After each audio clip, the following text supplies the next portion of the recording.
वासुदेवाय। ओम नमो भगवते वासुदेवाय। ओम नमो भगवते वासुदेवाय।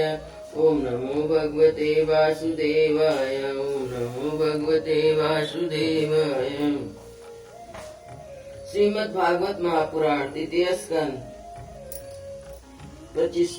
देवती का प्रश्न तथा भगवान कपिल द्वारा भक्ति योग की महिमा का वर्णन। सौनक जी ने पूछा, सूत जी, तत्वों की संख्या करने वाले भगवान कपिल साक्षात अजन्मा नारायण होकर भी लोगों को आत्मज्ञान का उपदेश करने के लिए अपनी माया से उत्पन्न हुए थे। मैंने भगवान के बहुत से चरित्र सुने हैं, तथापि इन योगी प्रवर पुरुष श्रेष्ठ कपिल जी की कीर्ति को सुनते सुनते मेरे इंद्रियां तृप्त नहीं होते। सर्वदा स्वतंत्र श्री हरि अपनी योग माया द्वारा भक्तों की इच्छा के अनुसार शरीर धारण करके जो जो लीलाएं करते हैं वे सभी कीर्तन करने योग्य है।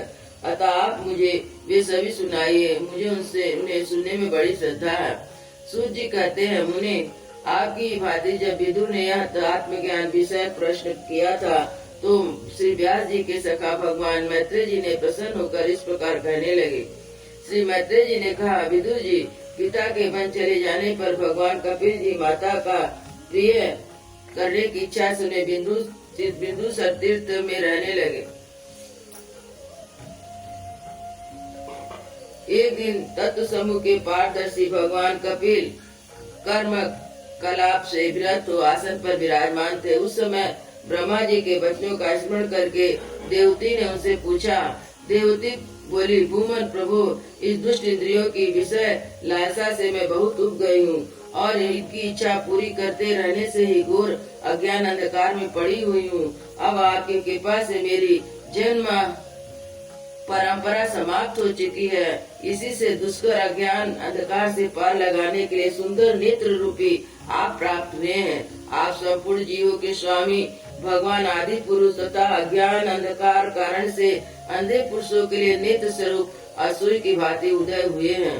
देव इन देह के आदि में जो मेरेपन का दुराग्रह होता है वह भी आपका ही कराया हुआ है। अतः आप मेरे इस महामोह का दूर कीजिए। आप अपने भक्तों के संसार रूपी वृक्ष के लिए कुठार के समान है। मैं प्रकृति और पुरुष का ज्ञान प्राप्त करने की इच्छा से आप शरणागत वत्सल की शरण में आई हूँ। आप भगवान धर्म जानने वाले में सबसे श्रेष्ठ है। मैं आपको प्रणाम करती हूँ। श्री मैत्रेय जी कहते हैं, इस प्रकार माता देवती ने अपनी जो अभिलाषा प्रकट की वह परम पवित्र लोगों की मुझ मार्ग में अनुराग उत्पन्न करने वाली थी। उसे सुनकर आत्मा सत्पुरुषों की गति श्री कपिल जी की मन ही मन प्रशंसा करने लगे और फिर मृदुल मुस्कान से सुशोभित मुखारविंद से इस प्रकार कहने लगे। भगवान कपिल ने कहा, माता, यह मेरा निश्चय है कि आत्मयोगी मनुष्यों के अत्यंतिक कल्याण का मुख्य साधन है। जहाँ दुख और सुख की सर्वदा निवृत्ति हो जाती है, साध्वी उस अंग में संपन्न उस योग का मैंने पहले नारद जी और ऋषियों के सामने उनकी सुनने की इच्छा होने पर वर्णन किया था। अब मैं आपको सुनाता हूँ। इस जीव के बंधन और मोक्ष का कारण मन ही माना गया है। विषयों में आसक्त होने पर वह बंधन का हेतु होता है और परमात्मा में अनुरक्त होने पर वही मोक्ष का कारण बन जाता है। जिस समय यह मन और मैं और मेरेपन के कारण होने वाले काम लोभ आदि विकारों से मुक्त एक शुद्ध हो जाता है, वह उस समय सुख दुख से छूटकर सम अवस्था में आ जाता है। तब जीव अपने ज्ञान वैराग और भक्ति से युक्त हृदय से आत्मा को प्रकृति से परे एकमात्र अद्वितीय भेद रहित स्वयं प्रकाश सूक्ष्म खंड सुख दुख सुन देखता है। तब प्रकृति को शांतिहीन अनुभव करता है। योगियों के लिए भगवत प्राप्ति निर्मित सर्वदा हरि के प्रति की हुई भक्ति के समान और कोई मंगलमय मार्ग नहीं है।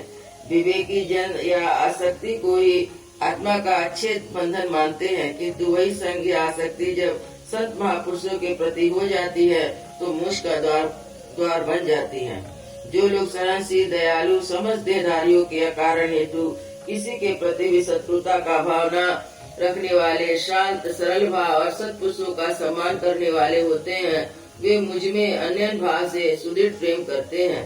मेरे लिए संपूर्ण कर्म तथा अपने सभी संपत्तियों को भी त्याग देते हैं और मेरे पारायण होकर मेरी पवित्र कथाओं का श्रवण कीर्तन करते हैं, मुझ में ही चित्त लगाते रहते हैं। उन भक्तों को संसार के तरह तरह के ताप कोई कष्ट नहीं पहुंचाते हैं। साध्वी ऐसे ऐसे स्वर्ग संग पारित्यागी महापुरुष ही साधु होते हैं। तुम उन्हीं के संग की इच्छा करनी चाहिए, क्योंकि वे आसक्ति से उत्पन्न सभी दोषों को हर लेने वाले हैं। सत्पुरुषों के समागम से मेरे पराक्रमों का यथार्थ ज्ञान कराने वाली तथा हृदय और कानों को प्रिय लगने वाली कथाएं होती है। उनका सेवन करने से शीघ्र ही मोक्ष मार्ग में श्रद्धा, प्रेम और भक्ति का क्रमशः विकास होगा। फिर भी मेरी सृष्टि आदि लीलाओं का चिंतन करने से प्राप्त हुई भक्ति के द्वारा लौकिक एवं परलौकिक सुखों में वैराग हो जाने पर मनुष्य सावधानता पूर्वक योग के भक्ति प्रधान सरल उपायों से समाहित होकर मनोनिग्रह के लिए यत्न करेगा। इस प्रकार प्रकृति के गुणों से उत्पन्न हुए शब्दाधिक विषयों का त्याग करने से, वैराग्य ज्ञान से, योग से और मेरे प्रति की हुई सुदृढ़ भक्ति से मनुष्य मुझ में अपने अंतरात्मा को इस देह में ही प्राप्त कर लेता है। देवते ने कहा, भगवान आपकी समुचित भक्ति का स्वरूप क्या है और मेरी जैसी अबलाओं के लिए कैसी भक्ति ठीक है, जिसे मैं सहज में ही आपके निर्वाण पद को प्राप्त कर सकूं। निर्वाण स्वरूप प्रभु, जिसके द्वारा तत्व ज्ञान होता है और जो लक्ष्य को भेदने वाले बाण के समान भगवान की प्राप्ति कराने वाला है, वह आपका कहा हुआ योग कैसा और उसके कितने अंग है। हरे, यह सब आप मुझे इस प्रकार समझाइए जिससे कि आपकी कृपा से मैं मनमती जाति की इस दुर्बोध विषय को सुगमता से समझ सकूं। श्री मैत्रेय जी कहते हैं, विदुर जी जिसके शरीर से उन्होंने स्वयं जन्म लिया था, उस अपनी माता का ऐसा अभिप्राय जानकर कपिल जी के हृदय में स्नेह उमड़ आया और उन्होंने प्रकृति का आदि तत्वों का निरूपण करने वाले शास्त्र, जिसे सांख्य शास्त्र कहते हैं, उपदेश किया। साथ ही भक्ति विस्तार एवं योग का भी वर्णन किया। श्री भगवान ने कहा, माता जिसका चित्त एक बार भगवान में लग गया है, ऐसे मनुष्य की वेद विद कर्मों में लगी हुई तथा विषयों का ज्ञान कराने वाली कर्म इंद्रिया, ज्ञान विद्या दोनों प्रकार की इंद्रिया जो सत्य मूर्ति श्री हरि के प्रति स्वभाव की प्रवृत्ति है, वही भगवान की हेतु की भक्ति है। यह मुक्ति से भी बढ़कर, क्योंकि जठरानल जिस प्रकार खाए हुए को पचाता है, उसी प्रकार यह भी कर्म संसार के भंडार रूपी लिंग शरीर को तत्काल भस्म कर देती है। मेरे चरण सेवा में प्रीति रखने वाले और मेरी प्रसन्नता के लिए समस्त कार्य करने वाले कितने ही बड़भागी भक्त हैं, जो एक दूसरे से मिलकर प्रेम पूर्वक मेरे पराक्रमों की चर्चा करते हैं। मेरे साथ एक ही भाव साइज मुझ की भी इच्छा नहीं रखते। माँ, वे साधु जन अरुण नयन मनोहर कारबिंद से युक्त मेरे परम सुंदर और वरदायक दिव्य रूपों की झांकी करते हैं और उनके साथ सप्रेम संभाषण भी करते हैं, जिनके लिए बड़े बड़े तपस्वी भी ललायित रहते हैं। दर्शनीय अंग प्रत्यंग, उदार हास विलास, मनोहर चितवन, सुमधुर वाणी से युक्त मेरे उन रूपों की माधुरी में उनका मन और इंद्रियां फंस जाती है। ऐसे मेरी भक्ति न चाहने पर उन्हें परम पद की प्राप्ति करा देती है। अविद्या की निवृत्ति हो जाने पर यद्यपि मुझे मायापति के सत्याधिक लोगों को भोग संपत्ति भक्ति की प्रवृत्ति के पश्चात स्वयं प्राप्त होने वाली अष्ट सिद्धि अथवा वैकुंठ लोक के भवदीय ईश्वर की